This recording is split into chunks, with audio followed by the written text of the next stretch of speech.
Kamu pengen hidup lebih oke, lebih kuat mentalnya, terus semangat gitu ngejar tujuan. Nah, kuncinya tuh ada di optimisme. Yuk kita gali bareng. Selamat datang di Hening Sejenak.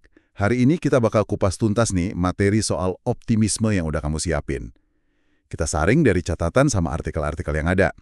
Iya, betul. Jadi misi kita hari ini tuh ngerangkum intisarinya lah ya.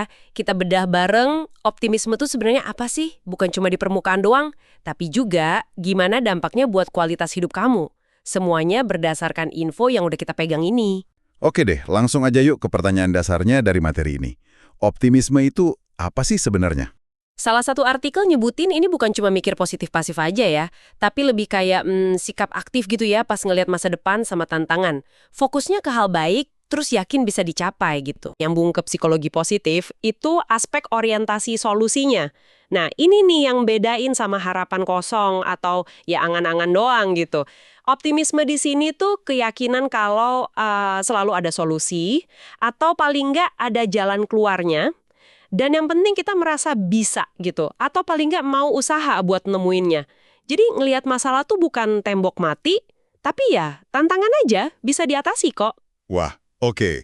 Poin penting tuh soal orientasi solusi. Terus kalau kita gali lagi dari sumber-sumber kamu, manfaatnya ternyata luas banget ya.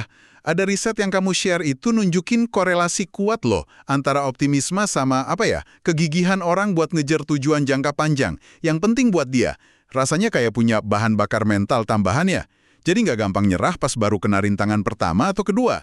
Bener, orang optimis tuh cenderung ngelihat hambatan itu sifatnya sementara aja, spesifik gitu. Bukan berarti gagal total selamanya. Selain itu, ada dinamika menarik juga yang dijelasin di salah satu jurnal di koleksimu. Soal hubungan optimisme sama kesehatan mental. Ini kayak lingkaran gitu, saling nguatin. Jadi kondisi mental yang baik bisa numbuhin optimisme, sebaliknya juga.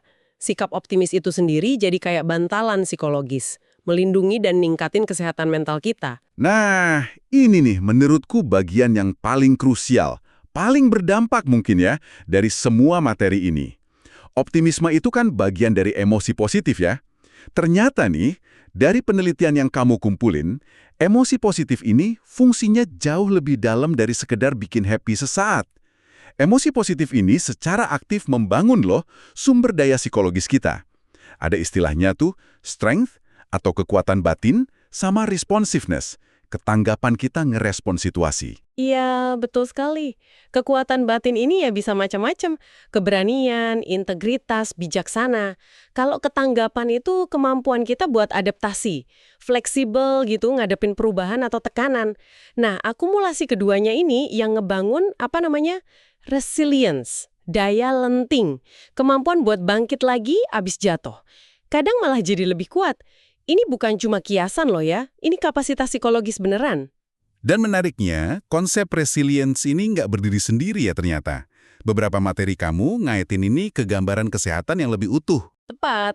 Kalau kita sambungin ke gambaran besarnya, kayak model kesejahteraan holistik PERMA Plus yang juga disinggung di salah satu artikelmu, optimisme itu deket banget sama elemen P, positive emotions, emosi positif. Model ini kan ngelihat sejahtera itu gabungan dari emosi positif, keterlibatan, engagement, hubungan, relationships, makna, meaning, pencapaian, accomplishment, plus kesehatan fisik, health. Nah, optimisme ini langsung nyumbang ke P, tapi secara nggak langsung nguatin yang lain juga. Bahkan, ada studi lain di berkasmu yang nunjukin kaitan optimisme sama kesehatan fisik yang lebih baik, kayak pemulihan pasca operasi atau fungsi jantung gitu. Jadi, kalau kita rangkum semua temuan dari sumber-sumber kamu ini, pesannya kuat banget ya. Optimisme tuh bukan sekedar, naif melihat sisi terang aja.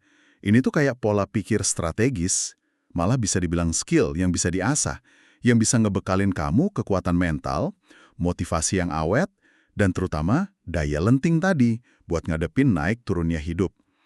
Pertanyaannya sekarang, gimana ini relevan buat kamu gitu kan, di tantanganmu sekarang? Dan penting banget nih buat digarisbawahi lagi dari nuansa beberapa artikelmu. Ini bukan soal nyangkal kesulitan atau maksa diri happy terus, itu bisa jadi toxic positivity malah. Optimisme yang sehat itu ngakuin realita, termasuk susahnya, Tapi tetap pegang keyakinan kalau kita bisa cari solusi dan ada harapan hasil baik ke depannya.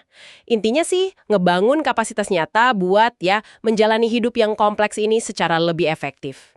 Sebuah kapasitas yang, kayak disaranin beberapa sumbermu, bisa dilatih dan dikembangin secara sadar. Ini ngebawa kita ke perenungan penting nih. Bener, ngeliat semua potensi manfaat yang udah kita gali dari materi ini, pertanyaan reflektif buat kamu bawa pulang mungkin ini.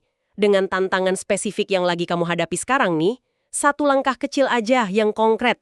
Apa yang bisa kamu ambil mulai hari ini buat secara sadar, memupuk atau nerapin pola pikir optimis yang fokus ke solusi ini? Coba direnungkan deh ya.